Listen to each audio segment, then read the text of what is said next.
ഇന്ന് വളരെ എളുപ്പത്തിൽ ഒരു ഈവനിങ് സ്നാക്സ് റെഡിയാക്കി എടുക്കാം. ചായയുടെ കൂടെയെല്ലാം സെർവ് ചെയ്യാൻ പറ്റുന്ന ഒരു അടിപൊളി സ്നാക്കാണ്. അതിന് വേണ്ടി നമുക്ക് ആദ്യം 1 കപ്പ് ദോശമാവാണ് വേണ്ടത്.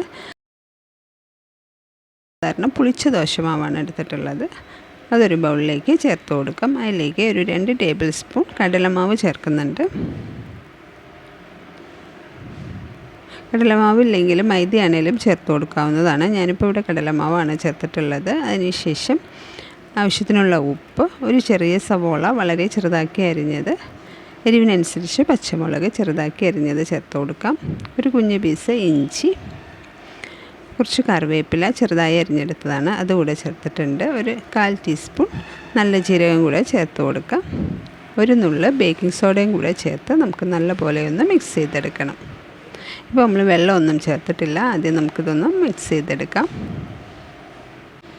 വെള്ളം വേണമെങ്കിൽ മാത്രം ചേർത്ത് കൊടുത്താൽ മതി. നമുക്ക് അത്യാവശ്യം ഇച്ചിരി കട്ടിയുള്ള ഒരു ബാറ്റർ തന്നെയാണ് വേണ്ടത്. ഇപ്പോൾ ഞാൻ വെള്ളം ചേർത്ത് കൊടുത്തിട്ടില്ല. ഇനി നമുക്കൊരു പാൻ അടുപ്പത്ത് വെച്ച് ആവശ്യത്തിന് എണ്ണ ഒഴിച്ച് കൊടുക്കാം. എന്നിട്ട് നമുക്ക് ഇതുപോലെ ചെറിയൊരു ബോൾസായിട്ട് ഉരുട്ടി നമുക്ക് എണ്ണയിലേക്ക് ഇട്ട് കൊടുക്കാം. ഒരു മീഡിയം ഫ്ലെയിമിൽ വെച്ച് വേണം നമ്മൾ റെഡിയാക്കി എടുക്കാൻ, അല്ലെങ്കിൽ പെട്ടെന്ന് തന്നെ കരിഞ്ഞു പോകും. കുഞ്ഞു കുഞ്ഞു ബോൾസാക്കി നമുക്ക് ഇതുപോലെ ഫ്രൈ ചെയ്തെടുക്കാം.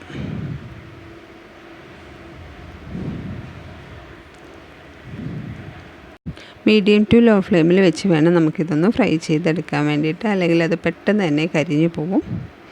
ഇപ്പോൾ ചെറുതായിട്ടൊരു ബ്രൗൺ കളർ ആയിട്ടുണ്ട്. ഇനി നമുക്കതൊന്ന് ഇളക്കി കൊടുക്കാം.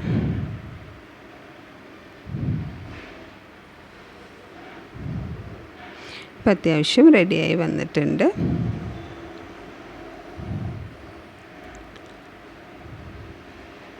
ഇനി നമുക്കിത് എണ്ണയിൽ നിന്ന് എടുത്ത് മാറ്റണം. അത്യാവശ്യം നല്ല ഒരു ബ്രൗൺ കളർ എണ്ണ ആയിട്ടുണ്ട്. ഇനി നമുക്കതൊന്ന് മാറ്റി വയ്ക്കാം. ഇതുപോലെ ബാക്കിയുള്ളത് കൂടെ നമുക്ക് ഫ്രൈ ചെയ്തെടുക്കാവുന്നതാണ്. നമുക്ക് നല്ല ഒരു കട്ടൻ ചായയുടെ കൂടെയൊക്കെ ഈവനിങ് കുട്ടികൾക്ക് സെർവ് ചെയ്യാൻ പറ്റുന്ന ഒരു അടിപൊളി ഐറ്റമാണ്. വളരെ പെട്ടെന്ന് തന്നെ നമുക്ക് തയ്യാറാക്കിയെടുക്കാം.